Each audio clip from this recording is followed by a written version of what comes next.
I never imagined that my life would take such a sudden turn on a summer night in Madrid.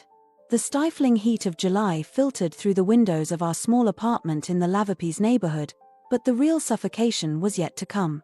I remember I was sitting on the couch, reviewing some reports from the marketing agency where I worked, when Daniel, my husband, walked through the door with an expression I had never seen on him before. "Olivia, we need to talk," he said in a voice I didn't recognize. I left the papers on the table and looked at him, intrigued and a little worried. Daniel had always been a reserved man, but lately his attitude had changed. He had become more distant, more critical of my work and my aspirations. But nothing prepared me for what he was about to tell me. He sat in front of me, hands clasped, knuckles white with tension. "This marriage can only work if you are willing to make sacrifices," she began. My heart skipped a beat. Sacrifices? Hadn't he already sacrificed enough? I had left my native Seville to move with him to Madrid. I had supported his career while I built my own. But I remained silent, waiting for him to continue.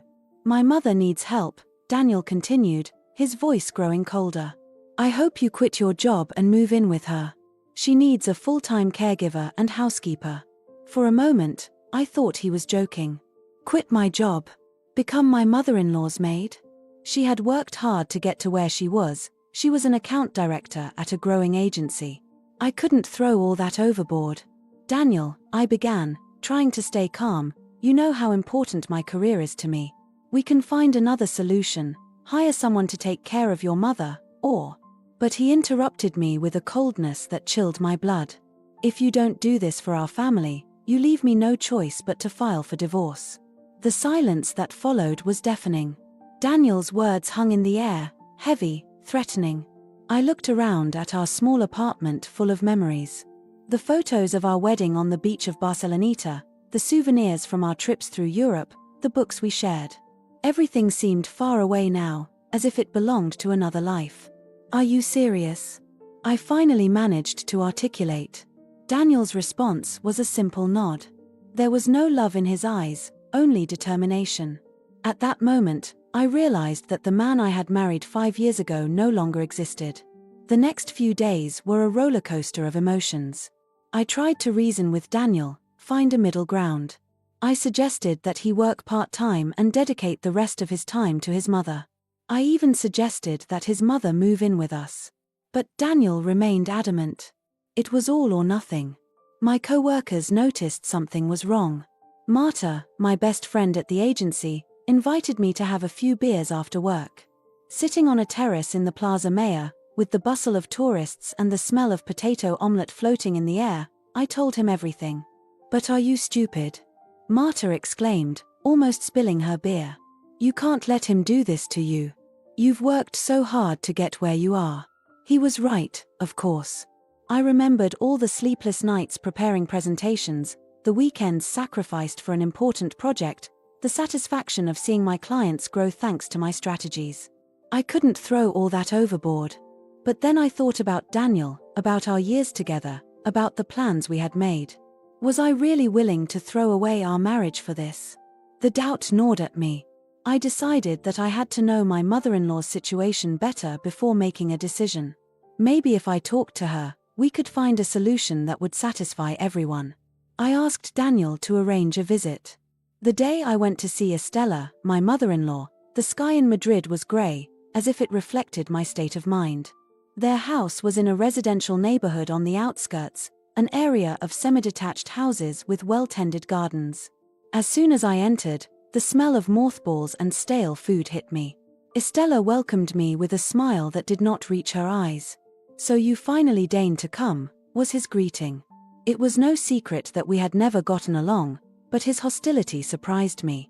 I sat on a plastic-covered couch while she listed all the tasks she expected me to do: daily cleaning, shopping, cooking to her liking, and even helping with her social gatherings.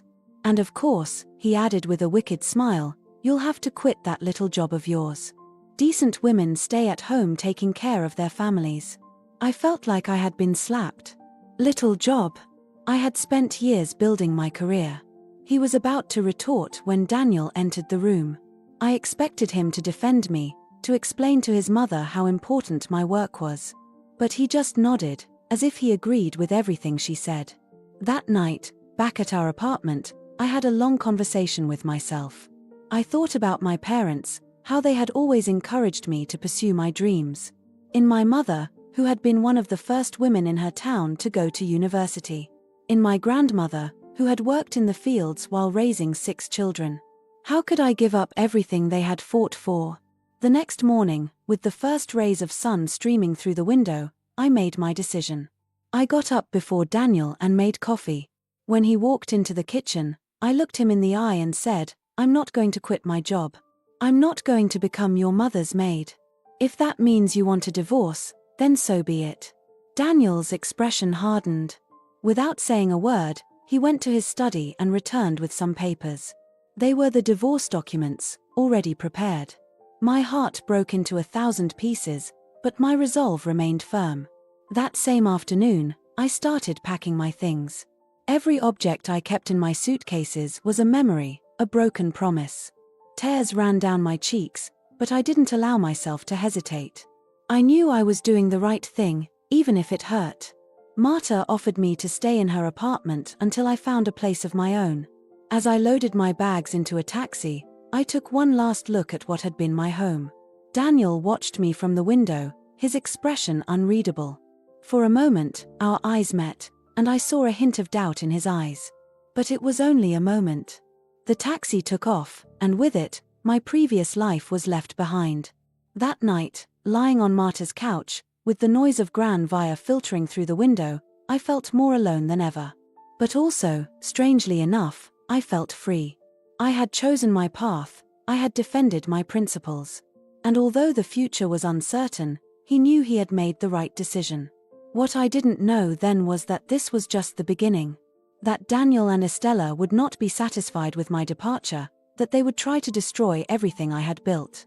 But that is another story, a story of struggle, resilience and, ultimately, triumph.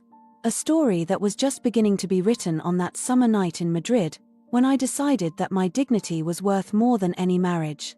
The days that followed my decision not to give in to Daniel's ultimatum were a whirlwind of emotions. I temporarily moved to Marta's apartment in the bustling Malasana neighborhood, surrounded by the constant hustle and bustle of bars and vintage shops. While I greatly appreciated their support, I knew I needed to find my own space to start over. One morning, while we drinking coffee on a terrace in the Plaza del Dos de Mayo, Marta suggested something to me that would change the course of events. "Olivia, I know it's the last thing you want to do, but I think you should talk to your mother-in-law face to face. Maybe if you explain your situation to her, you could come to an agreement." I laughed bitterly. "Talk to Estella? That woman hates me since the day she met me." But as the words left my mouth, a part of me knew that Marta was right. If I wanted any chance of saving my marriage, or at least ending things civilly, I had to try. So, gathering courage, I called Estella and made an appointment to see her. I chose a day when I knew Daniel would be working. He didn't want his presence to complicate things even more. On the agreed day, I found myself again in front of Estella's house in that residential neighborhood on the outskirts of Madrid. The previously impeccable garden showed signs of neglect. Some weeds were showing through the rose bushes and the grass needed an urgent mowing. I wondered if Estella really needed as much help as Daniel had implied. I rang the doorbell and waited, my heart pounding in my chest. When the door opened, I came face to face with my mother-in-law. His expression, a mixture of contempt and satisfaction, made me feel as if I had just bitten into a lemon. Wow, Estella said with a smile that didn't reach her eyes. "So the prodigal daughter-in-law is back. Are you tired of playing at being an independent woman yet?" I took a deep breath, reminding myself that I was here to try to resolve things peacefully. "Hello, Estella. Thank you for having me. I would like us to talk about the current situation." Estella stepped aside, allowing me to enter the house. The interior was as ornate as I remembered, full of antique furniture and family photographs in which, I noted with some bitterness, I did not appear in any of them. We sat in the living room, she in her favorite chair and I on the plastic-covered couch that made noise every time I moved. The silence stretched between us, heavy and tense. Finally, I decided to break the ice. "Estella, I know our relationship has never been easy, but I hope we can talk like adults about what's going on." She gave a dry laugh. "Talking like adults? Girl, you don't know what it's like to be an adult. A grown woman knows her place." I felt anger begin to boil inside me, but I forced myself to remain calm. "My place is where I decide it is. I have worked very hard to get to where I am in my career and—" "Career?" Estella interrupted me with a snort. "Do you call playing with drawings in an office a career? That's not a real job. A real job is taking care of your family, your home. That's what a good wife does." I took a deep breath before answering. "Estella, I understand that those are your values, but times have changed. Women can have a career and a family. It doesn't have to be one thing or the other." "Bullshit," she exclaimed, hitting the arm of her chair with her hand. "In my time, women knew their duty. I took care of my husband and my son without complaint. And you know what? I was happy doing it. But of course, you are too selfish to understand that." His words hurt me more than I wanted to admit. I'm not selfish for wanting to fulfill myself professionally. I love Daniel, but I also love my job. Why do I have to choose?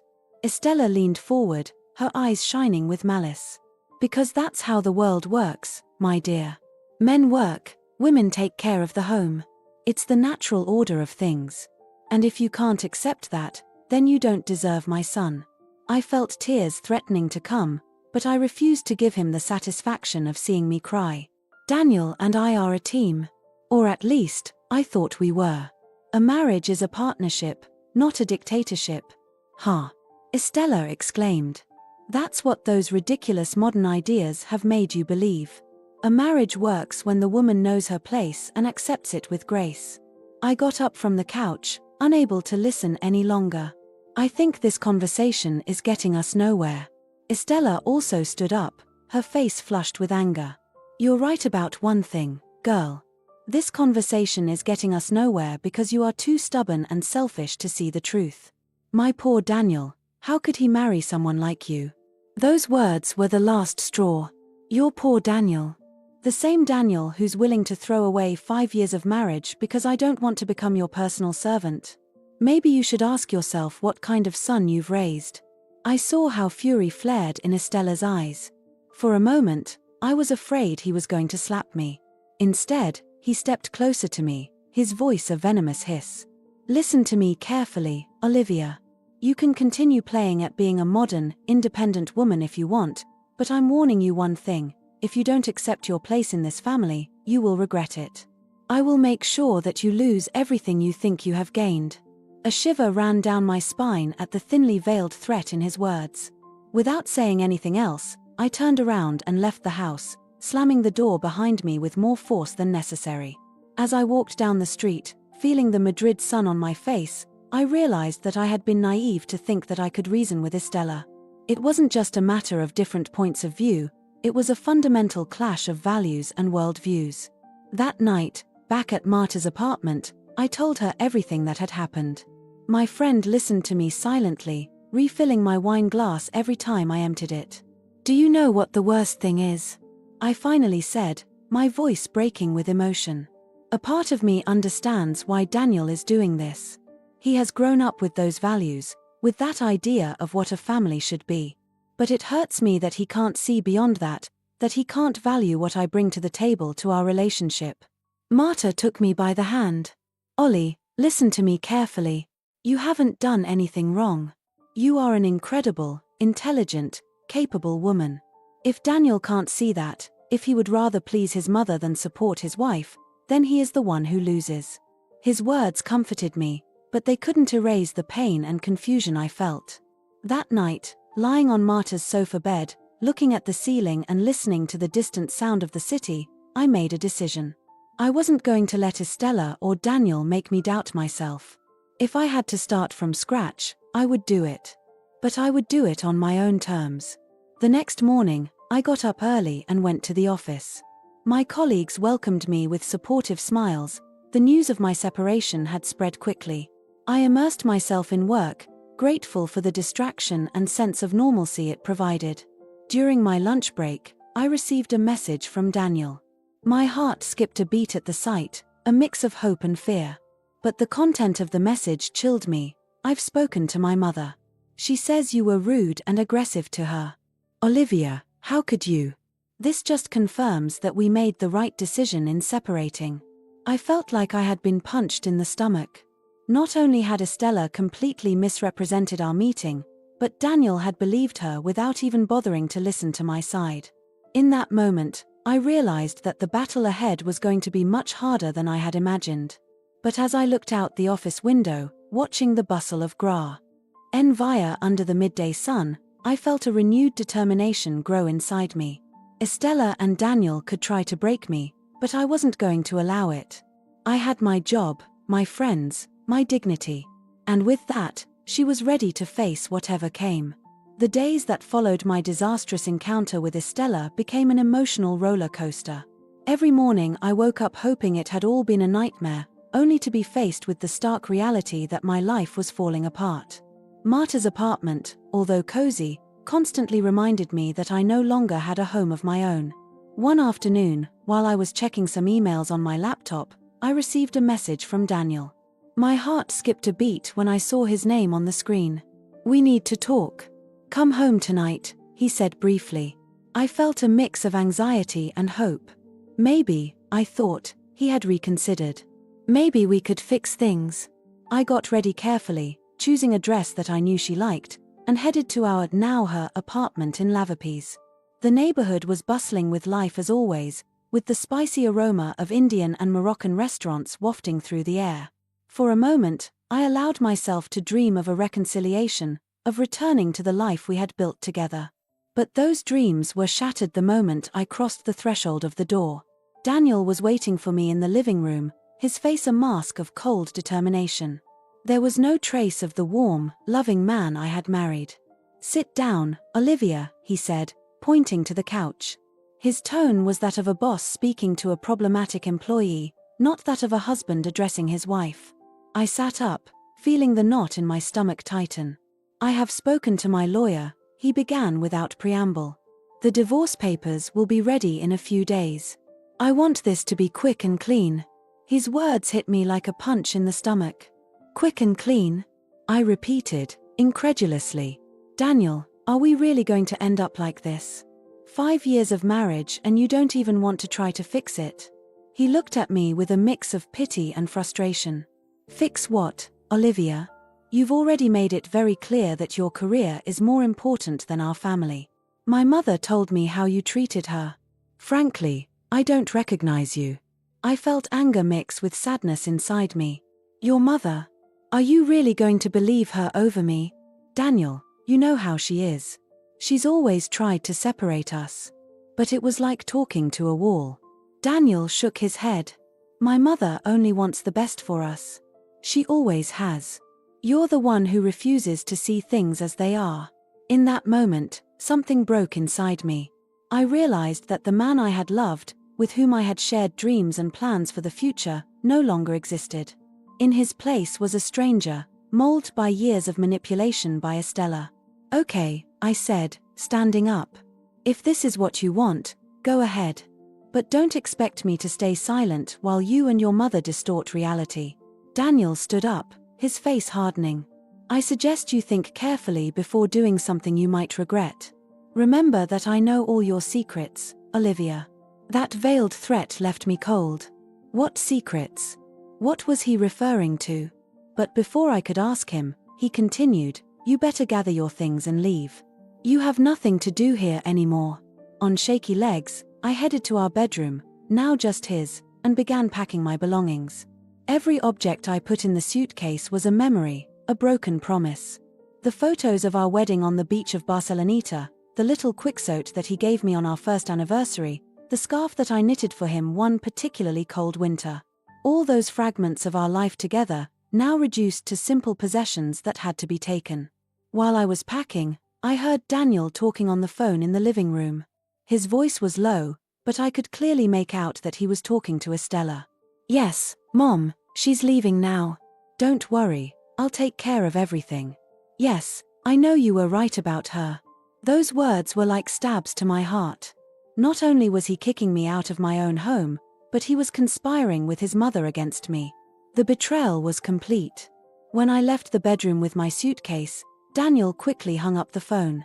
He looked at me with a mixture of contempt and pity that made my stomach turn. "I hope you're satisfied," I said, struggling to maintain my composure. "You and your mother got what you wanted." He shrugged, as if my pain meant nothing to him. "You caused it, Olivia. If you had been a good wife, none of this would have happened." Those words were the last straw. A good wife? You mean a submissive servant like your mother wants me to be? I'm sorry, Daniel, but I'm worth more than that. And one day you'll realize what you've lost. Without waiting for his response, I grabbed my suitcase and left the apartment, closing the door behind me with more force than necessary. In the hallway, I allowed myself a moment of weakness. I leaned against the wall and let the tears flow freely. The pain was almost physical, like a part of myself had been torn away. But I couldn't stay there forever. With a supreme effort, I wiped away my tears and went out into the street. The Madrid afternoon sun hit me hard, as if the world wanted to remind me that life continued, with or without Daniel. I walked aimlessly through the streets of Lavapiés, dragging my suitcase behind me.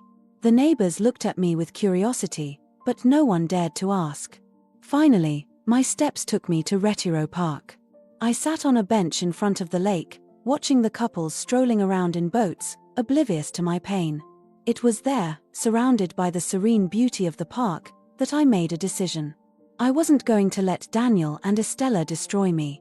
If they wanted war, they would have it. I took out my phone and called Marta.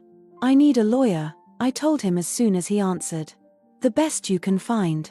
Marta's voice sounded worried on the other end of the line. "Ollie, what happened?" I told him everything between tears and sobs. Marta listened to me in silence, only interrupting to murmur words of support. "Come home right now," he said when I finished. "You're not alone in this, do you hear me? Let's fight." Those words were like a balm for my wounded soul. I wasn't alone. I had friends, I had my job, I had my dignity. And with that, I could face anything. The next few days were a whirlwind of activity. I met with several lawyers, collected documents, tried to anticipate every move Daniel and Estella could make. But nothing prepared me for what came next. One morning, while I was heading to the office, I received a call from my boss. His voice sounded tense, worried. "Olivia, I need you to come to my office immediately." As soon as I walked into the agency, I knew something was wrong. My classmates looked at me with a mixture of pity and curiosity. Some looked away, as if they didn't want to face me. In my boss's office, an unpleasant surprise awaited me. Sitting next to him was Estella, with a triumphant smile on her face. "Olivia," my boss began, visibly uncomfortable. "Ms. Estella Garcia has informed us of some irregularities in your work. She says that you have been sharing confidential information about our clients with competitors." I was out of breath. It was a lie, a slander so absurd that I almost laughed. But my boss's serious expression made me realize the seriousness of the situation. "That's ridiculous," I protested. "I would never do something like that. Do you have proof?" Estella intervened then, her voice sweet as poison. "Oh, dear, the evidence will be arriving soon. But given the seriousness of the allegations, I'm sure your boss will want to investigate thoroughly before making a decision." My boss nodded, avoiding eye contact. "I'm sorry, Olivia, but we will have to temporarily suspend you while we investigate these allegations." I felt like the world was collapsing around me. Not only had I lost my husband and my home, I was now also in danger of losing my career, everything I had fought for. As I left the office, with my colleagues' gazes fixed on my back, I realized that the war that Daniel and Estella had declared was much dirtier than I had imagined. They were ready to destroy every aspect of my life. But in the midst of despair, I felt a new determination growing inside me. If they wanted war, they would have it. I was not the submissive and obedient woman they wanted me to be. She was a fighter, and she was going to show them what she was made of. That night, sitting on the small balcony of Marta's apartment, looking at the lights of Madrid, I made a decision. I wasn't just going to defend myself, I was going to fight back. I was going to fight not only for myself, but for all the women who had faced similar situations. The battle was just beginning, and I was ready to win. The days that followed my suspension from work were the darkest of my life. I felt like I was in free fall, with nothing to hold on to. Marta's small apartment, which before seemed like a refuge, now felt like a cage. I spent hours looking out the window, watching life continue on the streets of Madrid, wondering how it had gotten to this point. But as the saying goes, the night is darkest just before dawn. And my dawn came in the form of a phone call. It was a Tuesday morning when my cell phone rang. I didn't recognize the number, but I answered anyway. Olivia Garcia, a female voice asked on the other end of the line. I'm Carmen Vega, from Digital Innovation. I've heard very good things about you and I was wondering if you would be interested in an interview. For a moment, I was speechless. Innovation Digital was one of the most prestigious marketing agencies in Spain. Getting an interview there was the dream of any professional in the sector. When I finally regained my speech, I accepted the invitation with a mix of excitement and nervousness. The interview was scheduled for 2 days later. I spent every minute preparing, reviewing my portfolio, researching the company. For the first time in weeks, I felt like I had a purpose, a goal to work toward. On the day of the interview, I dressed in my best suit, an elegant but modern outfit that Marta had helped me choose. You're going to rock it, he told me as he hugged me goodbye. His words gave me the confidence I needed. The Digital Innovation offices were in a modern building in the financial heart of Madrid. As soon as I entered, I felt transported to another world. The glass walls, the open spaces, the vibrant energy, it all screamed innovation and creativity. Carmen Vega turned out to be an impressive woman, with a presence that filled the room. During the interview, he asked me difficult questions, tested me with practical cases, but also listened to me with genuine interest when I told him about my ideas and my vision for digital marketing. At the end of the interview, Carmen looked at me intently and said, Olivia, I'm going to be direct. I've heard rumors about your current situation. I know that you have been suspended from your previous job under accusations of misconduct. My heart sank. Had Estella's influence reached this far? But before he could say anything, Carmen continued, however, I have also investigated your background. Your achievements speak for themselves. I don't know what is behind those accusations, and frankly, I don't care. What I care about is your talent and your potential. And I think you would be an excellent addition to our team. Tears threatened to well up in my eyes, but I held them back. With a trembling voice, I thanked her for her trust and assured her that I would not let her down. Excellent, Carmen said with a smile. Because the position is yours if you want it. Director of Digital Strategy. It's a step up from your previous position, but I think you're more than ready for the challenge. I left the office feeling like I was floating.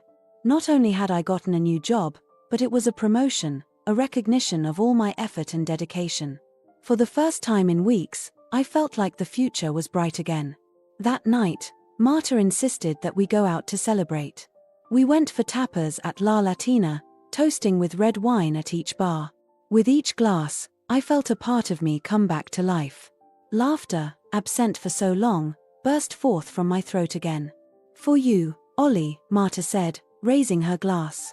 For your resurgence. The next few weeks were a whirlwind of activity. I dove into my new job with renewed energy. Digital innovation was everything I had dreamed of and more. My ideas were listened to, valued and implemented. For the first time in a long time, I felt truly appreciated for my talent and my efforts.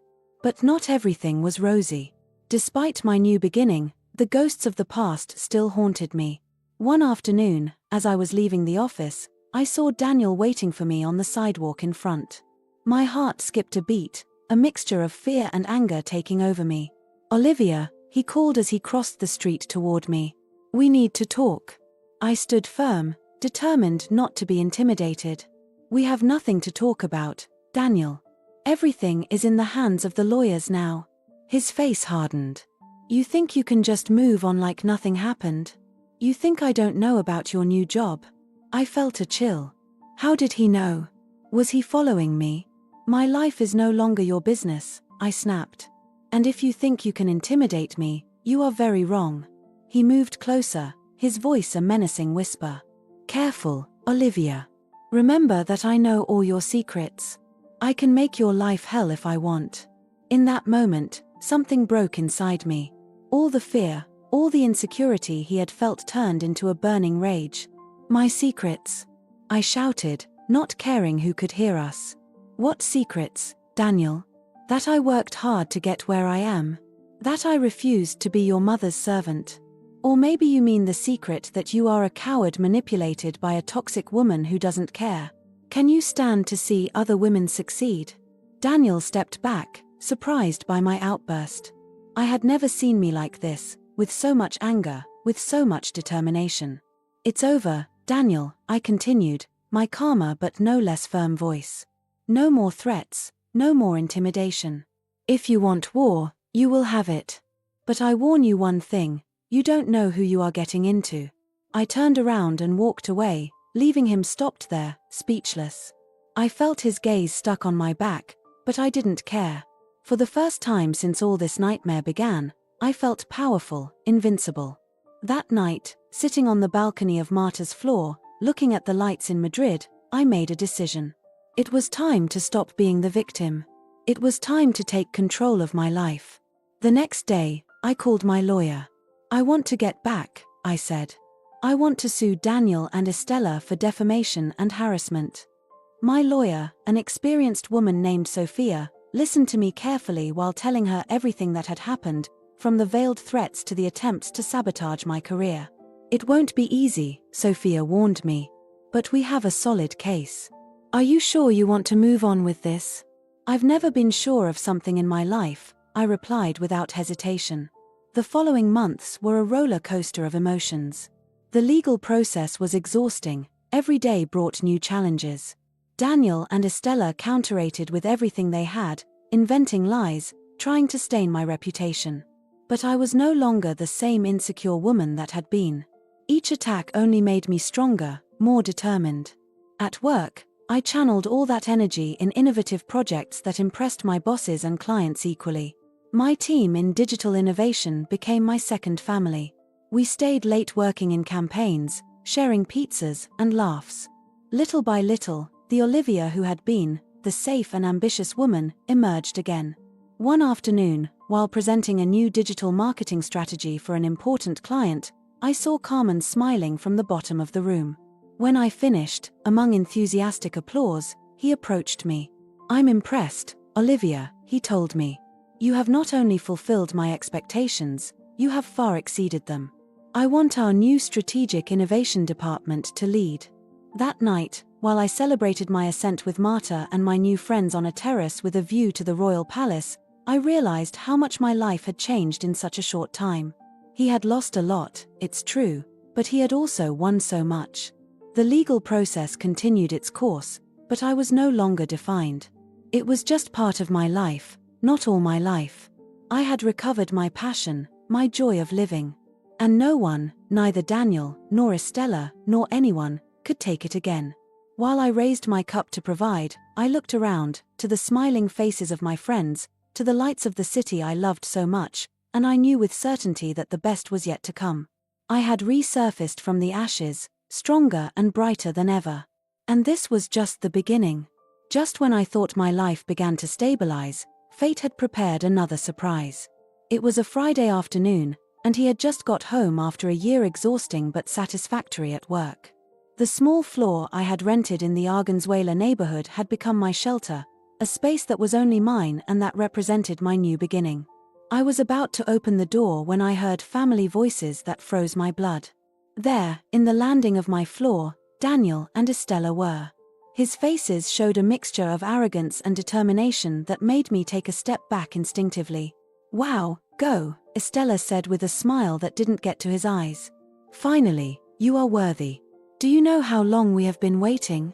Daniel took a step forward, his hard and cold expression. "Olivia, this has to end.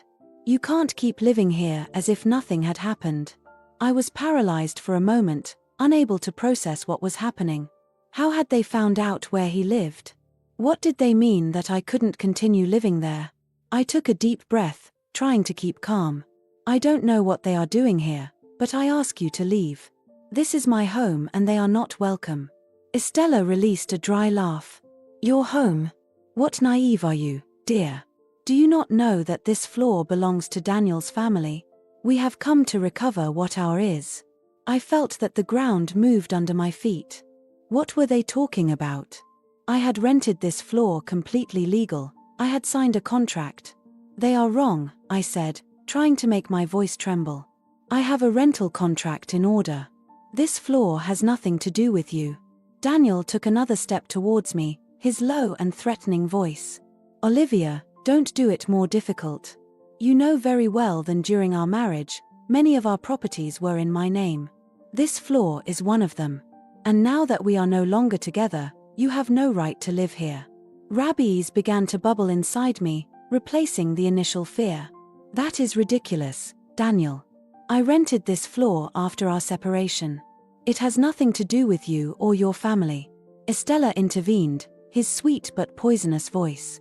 "Oh, dear, do you really think it was a coincidence that you will find this floor so fast and at such a good price?" Daniel made sure that it was. "It was part of our plan." My mind was spinning. Plan? What plan? Had they manipulated everything from the beginning? "I don't believe them," I said, my firmer voice than I felt. "And even if it were true, which I doubt, they can't simply come here and throw me. There are laws, do you know?" Daniel smiled, a cold and calculator smile that had never seen him before. "Laws? Olivia, dear, have you forgotten who I am? I have contacts, influences. I can make you thrown from here in the blink of an eye." At that moment, something inside me broke. All fear, all the insecurity he had felt became a burning fury. I was not going to let me intimidate me, to take away how little I had managed to rebuild. "Very good," I said, taking out my phone. "If they are so sure of their rights, they will not mind waiting for the police to arrive, right?" I saw how confidence in his faces faltered for a moment. Clearly, they did not expect me to offer resistance. "Don't be ridiculous, Olivia," said Estella, his voice losing some of his artificial sweetness. "There is no need to involve the police in family matters." But I was already marking the emergency number. "Family issues? You stopped being my family at the time you decided to destroy my life." While we waited for the arrival of the police, the atmosphere in the landing became increasingly tense. Daniel and Estella alternated between evening threats and false attempts to reason with me. I stayed firm, leaning against the door of my floor, refusing to let them in. Finally, after what seemed an eternity, we listened to the sound of steps up the stairs. 2 national police officers appeared, they're serious and professionals. "Good afternoon," said one of them. "We have received a call for a property dispute. Can anyone explain what is happening here?" Before I could open my mouth, Estella took a step forward, her face transformed into a affliction mask. "Oh, officers, how good they are here. This woman," he said, pointing to me, "she refuses to leave a property that belongs to my son. We have tried to reason with her, but refuses to listen." I felt that the blood boiled at his impudence, but forced myself to keep calm. "That is not true, officers," I said. "I rented this floor legally several months ago. I have a rental contract in order and I have paid all my receipts promptly. These people," I told Daniel and Estella, "they are trying to intimidate me to make me go." The agents looked at all 3, evaluating the situation. "Do you have documents to prove what he says?" asked one of them. "Of course," I replied, grateful to have maintained all my papers in order. "If you allow me to enter my floor, I can show them right now." Daniel tried to interpose. "Officers, I assure you that this floor belongs to my family. We have the property titles that demonstrate it." The agent raised a hand to stop him. "Lord, if you have those documents, I suggest that you present them at the police station. For now, we will review the Mrs. S documents." I entered my flow. Aware of Daniel's furious looks and Estella behind my back. With trembling hands, I took out my rental contract, payment receipts, and other relevant documents. The agents reviewed them carefully while I waited, with my heart beating 1,000 per hour. Finally, one of them spoke. "Madam, Your documents seem to be in order. According to this, you have a valid rental contract for this floor. I felt a huge weight rose from my shoulders. But the feeling of relief lasted little. This is ridiculous. Estella exploded. Don't you see that these documents are false? This woman is a liar and a thief. I demand that they arrest her right now. The agents turned to her, her expressions hardening. Madam, I suggest that you calm down. Making accusations without evidence is a serious matter. Daniel tried to intervene, his tense voice. Officers, there must be some error. I assure you that this floor belongs to my family. If they could give us a few days to present our documents. But the agent interrupted him. I'm sorry, sir, but based on the evidence we have right now, the lady has the right to remain on this floor. If you think you have a legitimate claim on the property, I suggest you solve it by the appropriate legal channels. I saw how Daniel's confidence and Estella fell apart. For a moment, they seemed lost, as if they didn't know what to do. Estella was the first to recover. With a last hate look towards me, he addressed the agents. This will not remain like this. Do you have an idea who we are?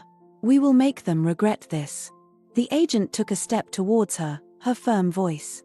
Madam, I warn him that he is touching the line of the threat to an officer of the law. I suggest that he retires right now before we are forced to take more serious measures. Daniel grabbed his mother by the arm, pulling her towards the stairs. Let's go, Mom. This is not over, Olivia, he told me over my shoulder. We will see you in court. 6 disappear downstairs, a mixture of relief and anxiety stirring in my stomach. The agents stayed one more moment, making sure everything was in order. Lady, one of them told me before leaving, I suggest you be careful. If they bother her again or if she feels threatened in any way, do not hesitate to call us immediately. I nodded, grateful for their professionalism and support. When I finally closed the door behind them, I dropped to the ground, my legs trembling. The tears he had been containing began to flow freely. But these were not tears of fear or despair. They were tears of relief, triumph. For the first time since all this nightmare began, I felt that I had control. He had faced Daniel and Estella, had defended my rights, and had won. That night, while looking out the window of my small floor, seeing the lights of Madrid shine in the distance, I felt that something had changed inside me. She was no longer the victim, the scared woman fleeing from her ex-husband and mother-in-law's threats. She was a fighter, a survivor. I knew this was not the end. Daniel and Estella would fulfill their threat of taking me to court. But I was no longer afraid of them. I was ready to face what I came. Because now I knew I had the truth on my side, and that made me invincible.